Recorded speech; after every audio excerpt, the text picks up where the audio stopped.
के मौसम की ख़ास सिरप आज मैं आपको बताने जा रहा हूँ, जिसको हर्बेजी रेमेडीज़ कंपनी ने तैयार किया है।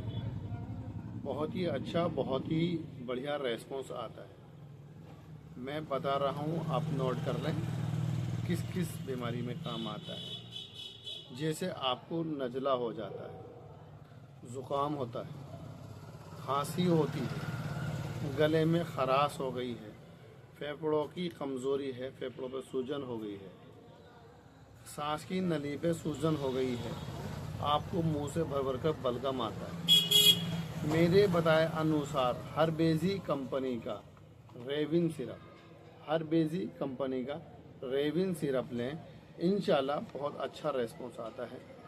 10 ml सुबह, 10 ml शाम गुनगुने पानी के साथ में लें, इंशाल्लाह आपको बहुत अच्छा रिजल्ट आएगा। हमसे मशवरा करने के लिए स्क्रीन पर नंबर दिया गया है, आप हमसे मशवरा करते हैं। हमारे चैनल को सब्सक्राइब कर लें, फॉलो कर लें, जिससे आयुर्वेद यूनानी दवाओं की जानकारी आपको समय से मिलती रहे। मैं इंतज़ार आलम।